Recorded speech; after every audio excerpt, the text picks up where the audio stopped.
প্রিয় শিক্ষার্থীরা, আসসালামু আলাইকুম। তোমরা সবাই কেমন আছো? ইনশাল্লাহ ভালো আছো। আমরাও সকলেই ভালো আছি।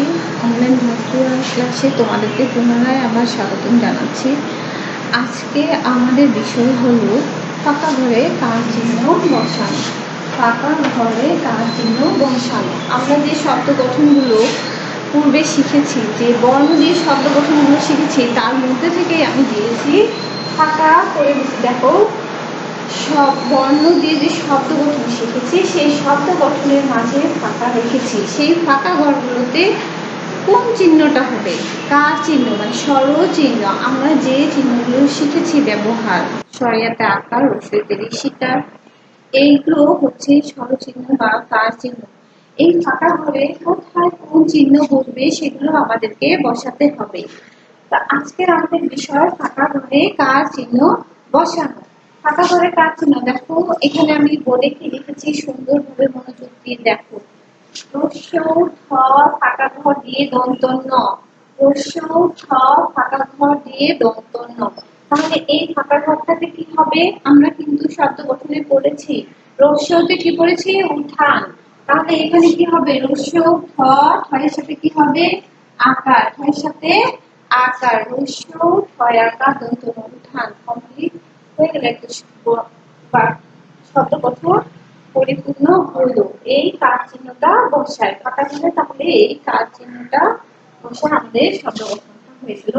এবার দেখো দীর্ঘ দিয়ে মূর্ধন্য ষ আছে, তাহলে দীর্ঘ দিয়ে মূর্ধন্য ষ আর মূর্ধন্য ষ এর পাশে ফাঁকা ঘর আছে, সেখানে কি বসবে? আমরা দীর্ঘ দিয়ে পড়েছি উষা, তাহলে সেখানে বসবে কি?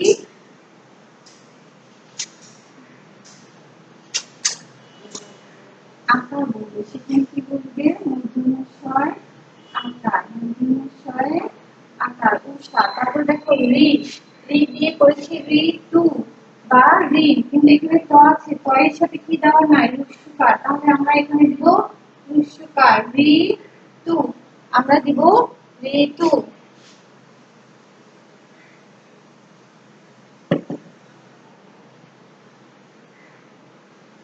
আমরা এখানে দিব এর সাথে তয় রস্যু, ঋতু। তারপর দেখো হ, রয়ের সঙ্গে ফাঁকা ঘর এবং মূর্ধন্য, তাহলে হ রয়ের সঙ্গে ফাঁকা ঘর মূর্ধন্য, তাহলে এখানে কি বলবে? আমরা হ দিয়ে কি করেছি? মূর্ধন্য দিয়ে হরিণ, মূর্ধন্য দিয়ে হরিণ করেছি, তাহলে এখানে বলবে বৃষ্টি। তাহলে হয় ঋষি মূর্ধন্য হরিণ। তাহলে ত ব ল, লয়ের পাশে ফাঁকা ঘর আছে, তাহলে আমরা এখানে কি বসাবো? সবাই একটু মনোযোগ দিয়ে যে পড়াগুলো আমরা পড়েছি এবং শব্দ গঠন শিখেছি তার মধ্যে থেকে ত ব ল আছে, তাহলে এখানে কি বলবে? তবলা হচ্ছে লয়ের আকার বলবে, ত ব লয় আকার লা, তবলা। তাহলে দেখো খ দিয়ে ফাঁকা ঘর দিয়ে লয় আকার লা, খ দিয়ে ফাঁকা ঘর দিয়ে লয় আকার লা আছে, তাহলে এখানে আমাদের কি বলবে? ছয় আকার থা, লয় আকার লা, থালা। তাহলে কি হলো আমাদের? একটা থালা। এখানে দেখো দয় উপার দ, দয় উপার দ আছে, অন্তস্থ অ ল, কিন্তু বানানটা কি পরিপূর্ণ বুঝতে হয়নি। এই ফাঁকা ঘরটাতে আমাদের একটি চিহ্ন বলবে, সেই চিহ্নটা হচ্ছে অন্তস্থয় একার, একার বলবে। তাহলে দয় উপার দ, অন্তস্থয় একার ল, দয়ের। এখন দেখো ধ আর দন্ত ন, তাহলে এখানে আমরা কি বসাবো? ধ দিয়ে ধ্বনিও করেছি, ধান করেছি। এখানে মাঝখানে যেহেতু ফাঁকা ঘর আছে, তাহলে ধয়ের পাশে কি হবে? আকার, ধয় আকার ধা, দন্ত ন ধান। তারপর দেখুন দন্ত ন আর দ আছে, দন্ত ন দ, দন্ত ন দয়ের পাশে ফাঁকা ঘর, ফাঁকা ঘরে কোন চিহ্নটি বসবে? আমরা মনোযোগ দিয়ে পড়বো এবং চিন্তা ভাবনা করে পড়ে যে সঠিক চিহ্নটি সেটি বসাবো। তাহলে দন্ত ন দয় দীর্ঘি, নদী, কি হলো? নদী। তারপর দেখো পরে আকার পা, ফাঁকা ঘর দিয়ে আছে খ, মাঝখানে যেহেতু ফাঁকা ঘর, তাহলে তো পাখা হবে না, তাহলে পয়লাটার পা, ফয়ের সামনে হবে বৃষ্টি, ফয়ের সামনে বৃষ্টি, পাখি। তাহলে এভাবেই আমরা ফাঁকা ঘরে কার চিহ্নগুলো বসাবো। ফাঁকা ঘরে কার চিহ্ন বসানো আমরা শিখে গেলাম। দেখো রস্য উঠায় ঠা, দন্ত ন উঠান, ঋতু মূর্ধন্য ষয় উষা, ঋ তয় রস্য ঋতু, হ রয় ঋষি মূর্ধন্য হরি, ত ব লয় আকার লা তবলা, হয় আকার থা, হয় আকার লা থালা, ধয় উকার দ, অন্তস্থ একার ল দয়ের। ধয়াকার ধা দন্তন্য ধান দন্তন্য বয়লিকে নদী কয়টা পাখা ঋষি পাখি। এভাবে আমরা ফাঁকা ঘরে কার চিহ্ন বসাবো। আমরা তাহলে ফাঁকা ঘরে কার চিহ্ন বসানো শিখে গেলাম। এখন আমরা আর একটি নতুন পড়া শিখবো, সেটি হচ্ছে স্বরচিহ্ন দিয়ে পাঁচটি শব্দ গঠন। স্বরচিহ্ন দিয়ে পাঁচটি শব্দ গঠন শিখবো। স্বরচিহ্ন দিয়ে শব্দ গঠনের পূর্বেও আমরা শিখেছি স্বরচিহ্ন, যেমন সরেয়া আকার আকার দিয়ে পাঁচটি শব্দ গঠন শিখেছি। রস্বইতে ঋষিকার, দীর্ঘইতে দীর্ঘিকার। এভাবে আমরা স্বরচিহ্ন দিয়ে বইয়ের মধ্যে যে চিহ্নগুলো আছে দেখো সবাই মনোযোগ দিয়ে। আমরা আজকে শিখবো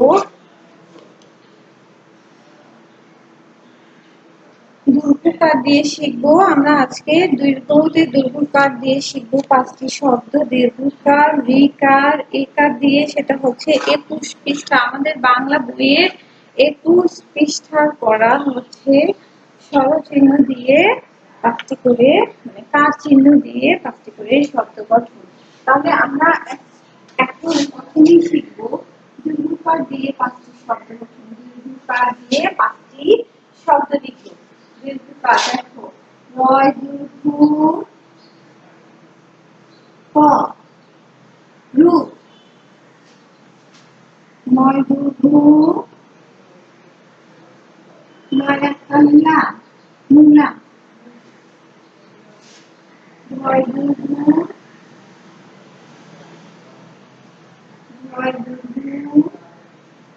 দয়া মূলা। তারপরে দেখো তুলা, রয় দীর্ঘ তুলা। তারপরে হচ্ছে ফুল, রয় দীর্ঘ ল, ফুল। এই হচ্ছে পাঁচটি শব্দ। দেখো মূলা, ধুলা, তুলা, ফুল। তাহলে দীর্ঘ দিয়ে শিখলাম। দীর্ঘতে দীর্ঘকার, এই দীর্ঘকার দিয়ে আমরা দুধ, তুলা, ধুলা, তুলা, ফুল। তাহলে পাঁচটি দীর্ঘকার দিয়ে পাঁচটি শব্দ আমি শিখে গেলাম। রয় দুধ করু, ময় দুধ লয় করলাম মূলা, রয় দুধ লয় করলাম তুলা, রয় দুধ লয় করলাম তুলা, রয় দুধ লয় ফুল। তাহলে আমরা দীর্ঘকার দিয়ে পাঁচটি শব্দ শিখে গেলাম। লিখা এবার আমরা রি দিয়ে শিখবো। রিতে রিকা, রিকা দিয়ে পাঁচটি শব্দ লিখবো। রিকা দেখো, রিকা দিয়ে ঘর রিকার হ, গৃহ, গৃহ মানে আমরা জানি ঘর, গৃহ, ময়লিকা মৃ, ময়লিকা মৃগ, মৃগ মানে হরিণ, মৃগ মানে কি হরিণ, ময়লিকা মৃগ, মৃগ। তারপরে দেখো সিংহ, ময়লিকা সিংহ, ঘৃত, ঘৃত মানে ঘি, চিহ্ন মানে ঘাস, চিহ্ন মানে ঘাস, ঘৃত মানে ঘি, আর হচ্ছে ঘির, ঘি,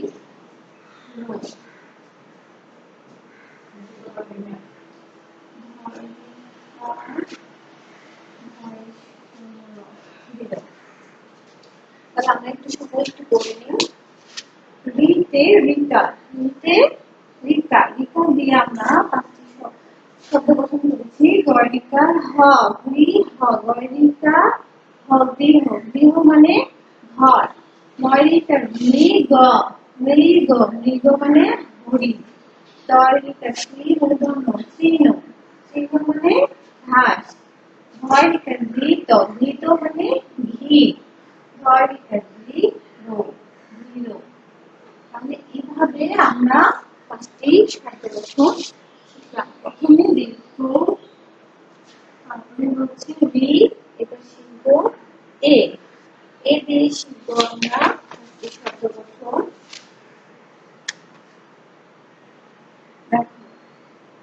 এতে একা, একা দেশ লিখব দেশ, দয়কা তালব্য দেশ, তারপরে হচ্ছে শেষ,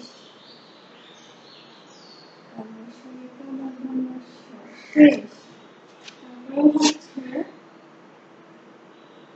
ছেলে, ছয় কাছে নয় কানে, ছেলে নয় কানে, ছেলে মেয়ে, মেলা, মেলা, নয় কানে নয় কার না, মেলা। তাহলে আমরা এটা দিয়েও শব্দ গঠন করেছি। বইয়ের মধ্যে সবগুলোই শব্দ দেওয়া আছে। বইয়ের হচ্ছে 21 এবং 22 পৃষ্ঠাতেই এই শব্দগুলো দেওয়া আছে। তোমরা লিখে নিবা। এতে এতে একা, একা দিয়ে বলছি দয়কা দে তালবস্য দেশ, দয়কা দে তালবস্য দেশ, তারপরে তালবস্য একা মূর্ধন্য শেষ, ছয় কাছে নয় কানে ছেলে, ময় একানে অনুস্তয় একার এ মেয়ে, ময় একানে নয় একার নাম মেলা। তাহলে আমরা একা দিয়ে শব্দ গঠন শিখেছি, সেটা হচ্ছে দেশ, শেষ, ছেলে, মেয়ে, মেলা। এভাবে করে আমরা এই তিনটি কাজ চিহ্ন দিয়ে শব্দ গঠন শিখে গেলাম। 5টি করে আমাদেরকে শব্দ লিখতে হবে। কয়টি করে? 5টি করে। অবশ্যই আমরা বই থেকে পড়বো, পড়ে সেগুলো লিখবো। তাহলে দীর্ঘকার, ঋকার, একার, এই তিনটি কাজ চিহ্ন দিয়ে আমরা বাসায় বেশি করে শব্দগুলো পড়বো, লিখবো এবং মুখস্থ করবো। বেশি বেশি করে মনোযোগ দিয়ে পড়বো। যে পূর্বের পড়াগুলো নোটের মধ্যে দেওয়া আছে এবং পড়ানো হয়েছে, সেগুলো মনোযোগ দিয়ে পড়বে, লিখবে এবং এই পড়াগুলো বেশি বেশি করে বাসায় পড়বে।